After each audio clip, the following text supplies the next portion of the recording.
Form the pair of linear equations for the following problem and find their solution by substitution method. So this is question number 3 of exercise 3.3. Okay हमें करना क्या है, linear equation का pair बनाना है और उनका solution भी find करना है बाय सब्स्टिट्यूशन मेथड. ठीक है, पार्ट 1 कर रहे हैं. Solution. The difference between two numbers is 26. So let the numbers be x and y. So x minus y कितना है 26 because the difference between the two numbers is 26 and one number is 3 times the other. ठीक है, क्योंकि जो difference है वो positive है, यानी हमारे x जो है हमारा वो बिगर नंबर है and y is smaller number. ठीक है, so one number is 3 times the other, यानी x is equal to 3y, क्योंकि x बड़ा है तभी तो y का 3 टाइम्स होगा. सो this is equation 1 and this is equation 2. So substitution method क्या है, putting the value of x, putting the value of x equal to 3y in equation 1. So we get 3y minus y equal to 26, that is 2y equal to 26, y equal to 13. So putting the value of y equal to 13 in equation 2, x equal to 3y, x equal to 3 into 13, that means 39. So this is the solution. Okay, now we are doing the part 2 of question number 3, exercise 3.3. ठीक है, so the larger of the two supplementary angles exceeds the smaller by 18 degree. Find them. ठीक है, दो supplementary angle है, so let the angle be x and y. So supplementary angle की क्या property होती है कि उनका सम क्या होता है 180 डिग्री. ठीक है, so x plus 1 is 180. This is our first equation. ठीक है, the larger of two supplementary angle exceeds the smaller by 18 degree. Let x be the larger angle. ठीक है, सो जो हमारा लार्जर एंगल है वो स्मॉलर एंगल से एक्सीड करता है 18 डिग्री से, यानी कि स्मॉलर एंगल में जब हम 18 ऐड करते हैं तब हमें लार्जर एंगल मिलता है. So this is our equation number 2.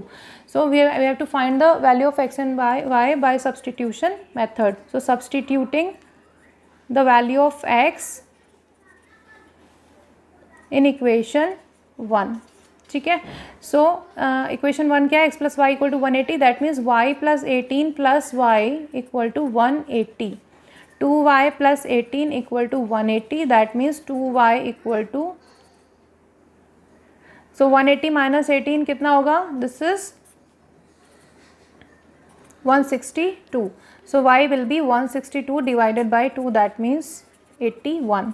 So y हमारा जो कि smaller angle है, so that is 81 degree. We have to put the degree here. Now putting the value of y in equation 2.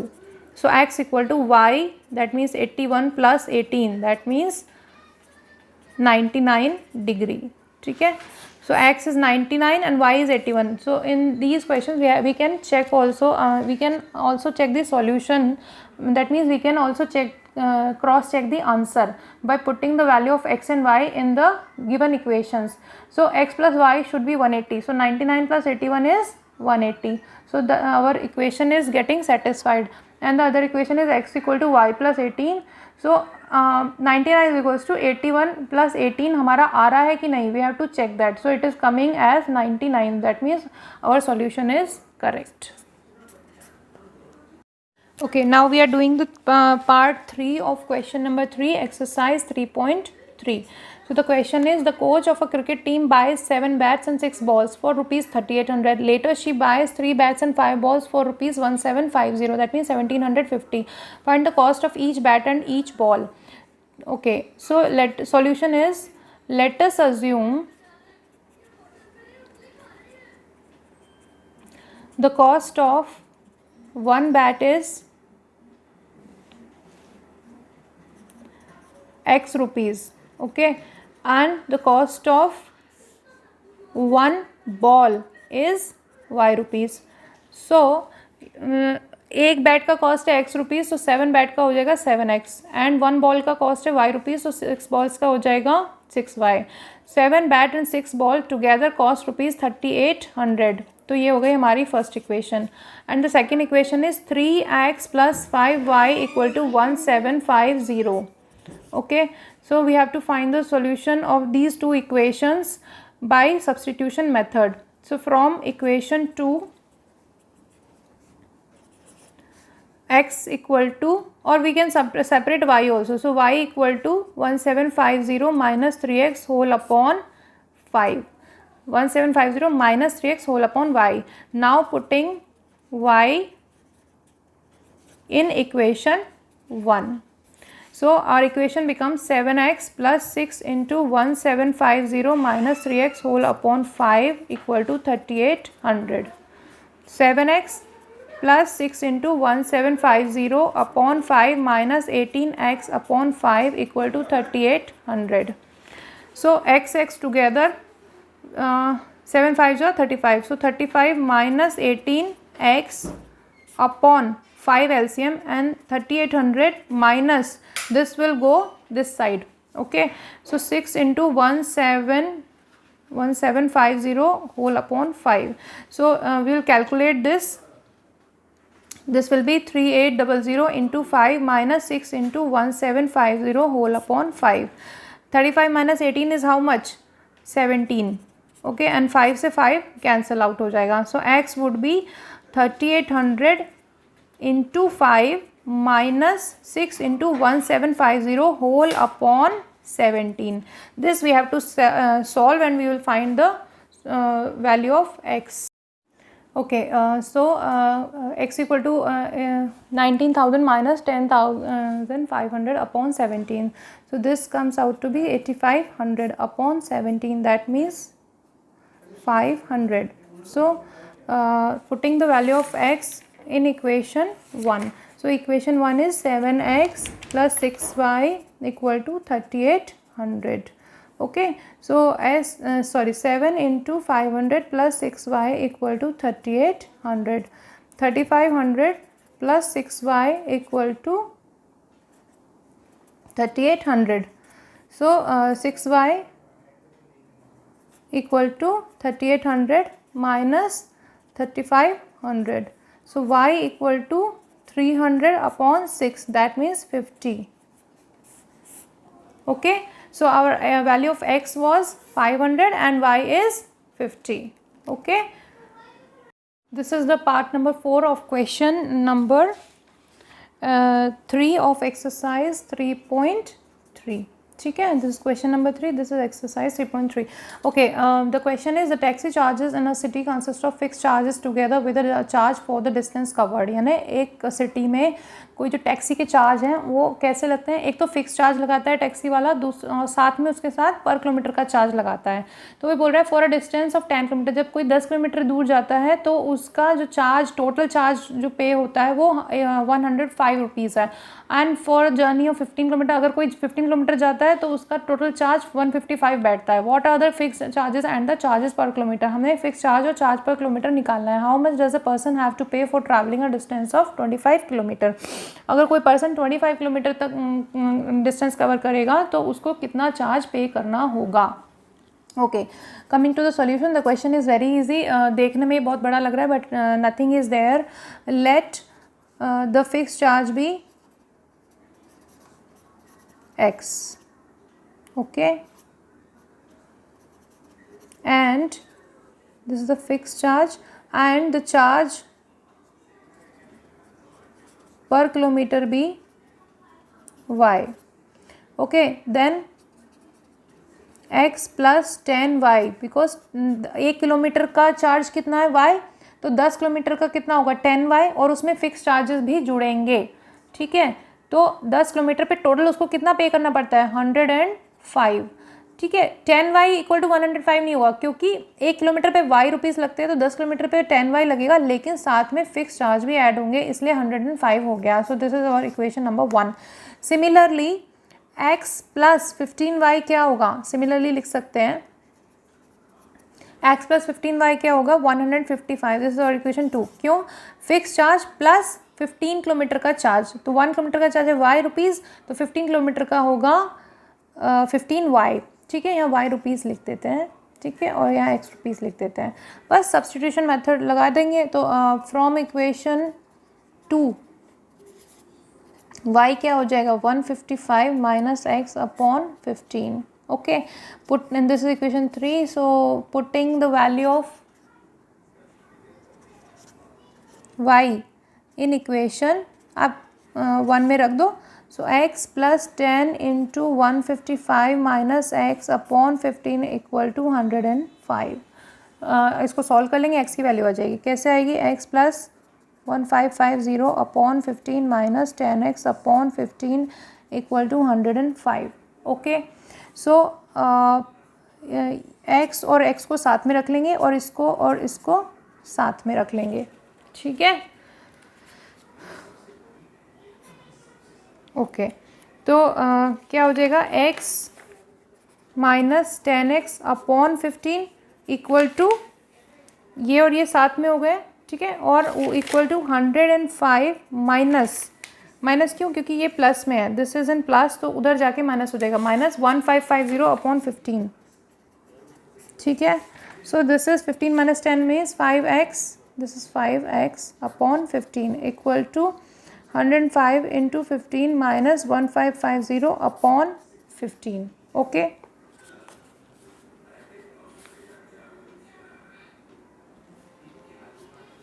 सो 15 से 15 cancel out हो गया. 5x equal to आप इसको multiply कर लेंगे तो मैं करके दिखा देती हूँ. 105 इंटू 15. ठीक है, इसको रफ वर्क जैसा कर लेते हैं. 5 5 जो 25, 5 1 जा 5. This is 105. This mean 5 7. ठीक है, 5 7 5 1. सो दिस इज 1575 माइनस 1550. ठीक है, सो x इक्वल टू कितना आ गया? अब इसको सब्ट्रैक्ट कर दो. सो दिस इज 25 अपॉन 5. ये जो 5 है ये अपॉन में चला जाएगा. सो x इक्वल टू 5. ठीक है, एंड x की वैल्यू आप किस में पुट कर दोगे? किसी एक इक्वेशन में पुट कर दो. इक्वेशन हमारी है क्या? Equation is x plus 10y equal to 105. x plus 10y equal to 105.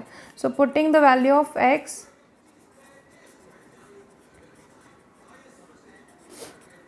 Equal to 5. ठीक है, सो 5 प्लस 10y इक्वल टू 105. इस इक्वेशन में हम पुट कर रहे हैं ये वैल्यू. ठीक है, सो 10y क्या हो जाएगा? 105 minus 5 that means 100. 10y equal to 100. So y equal to 100 upon 10 that means y equal to 10. तो हमारे फिक्स चार्ज क्या हो गए? फिक्स चार्ज हो गए 5 rupees and charge per kilometre हो गया 10 रुपीज़. ठीक है, नाउ अब हमें क्या है 25 किलोमीटर के लिए अगर कितना पैसा लगेगा ये निकालना है. ठीक है, सो 25 किलोमीटर के लिए क्या लगेगा? For 25 kilometre so the charge would be what? Charge would be fix charge यानी कि x plus 25 into Y.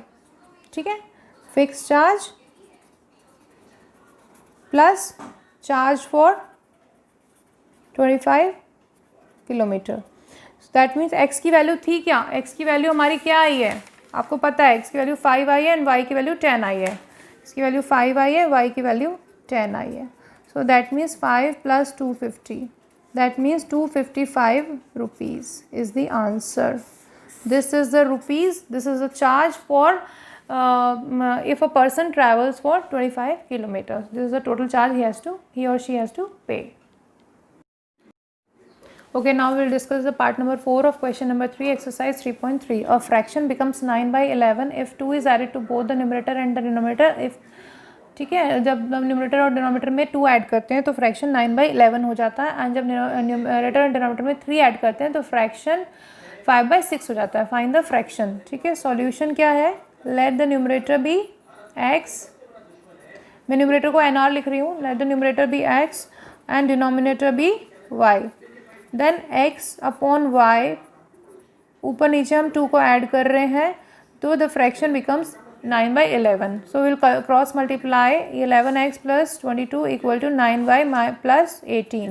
That means 11x minus 9y equal to minus का 4. This is our equation number 1. Okay, now दूसरा condition दिया है कि numerator में numerator हमारा x है, न्यूमरेटर में 3 ऐड करें और डिनोमिनेटर में भी 3 ऐड करें, then our fraction becomes 5/6, then cross multiplying 6x + 18 = 5y + 15, 6x - 5y = -3. This is our equation number 2. So from equation 2, y = 6x + 3 whole upon 5. Okay, so now putting this value in equation, this value we have to put in the equation number 1. So this is our equation 1. 11x - 9, y is 6x + 3 whole upon 5 is equal to -4. Okay, so now we'll open this bracket. Okay, now we'll open the bracket. So our equation becomes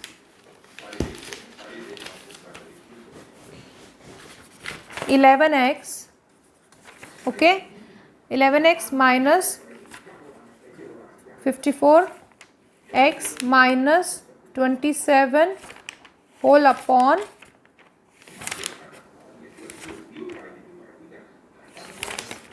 this upon 5 equal to -4. Okay, now we'll solve it and we'll find the value of x. So we will have x and x together and these constants together. So this would be 11x minus 54x whole upon 5 equal to -4 plus 27 whole upon 5. So we'll take the LCM as 5. This would be 55x minus 54x whole upon 5 equal to -20 plus 27 whole upon 5.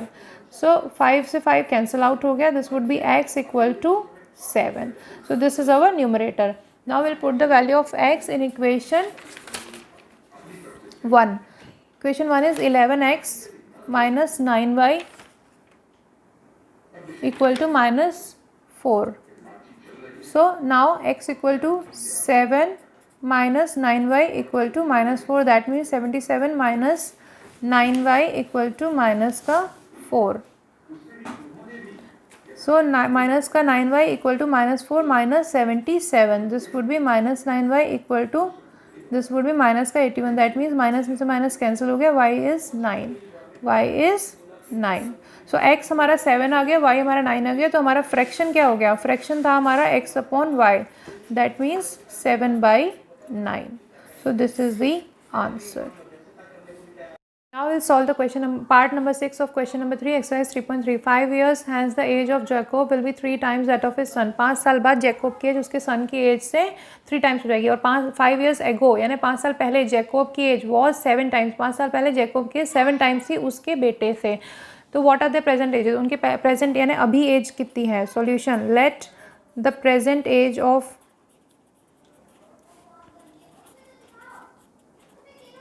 Equal to x years. ठीक है, and present age of son equal to y years. तो 5 years after 5 years from now, 5 साल बाद, आज से 5 साल बाद father यानी जैकोब की एज कितनी होगी? x + 5 एंड सन की एज कितनी होगी? y. Son's age will be y + 5 and दोनों के बीच का रिलेशन क्या होगा? x + 5 यानी फादर की एज 3 टाइम्स हो जाएगी सन की एज की 5 साल बाद. तो 5 साल बाद की तो एज लेंगे दोनों की. फादर की एज की 5 साल बाद ये रहेगी और सन की एज 5 साल बाद ये रहेगी और दोनों के बीच का रिलेशन 3 टाइम्स होगा उस टाइम पे. So x + 5 equal to 3y + 15. That means x - 3y equal to 15 - 5. That means x - 3y equal to 10. This is our equation number 1. ठीक है, एंड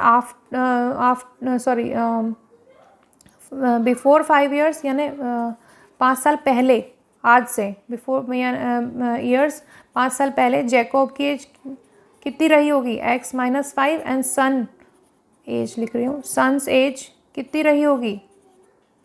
y - 5. ठीक है, और दोनों के बीच का रिलेशन क्या था? उन्होंने बोला है कि जो फादर की एज है वो सन की एज की 7 टाइम्स थी 5 साल पहले. तो 5 साल पहले की दोनों की एज ले लेंगे, x - 5 y - 5, और दोनों का मतलब रिलेशन होगा फादर की एज जो 5 साल पहले थी वो 7 टाइम्स थी बेटे की एज से. इसको ओपन कर देंगे, 7y - 35. सो इक्वेशन बन जाएगी x ये हमारी इक्वेशन नंबर 2 है, x minus 5 equal to 7y minus 35. So x minus 7y equal to minus का 35 प्लस का 5, that means x minus 7y equal to minus का 30. ठीक है, दिस इज इक्वेशन नंबर 2. और इक्वेशन 1 क्या है हमारी, x minus 3y equal to 10, x minus 3y equal to 10. ये हमारी इक्वेशन 1 है. सब्स्टिट्यूशन मेथड कर देंगे. फ्रॉम इक्वेशन 2 x क्या है 7y माइनस 30. ठीक है, सो पुटिंग दिस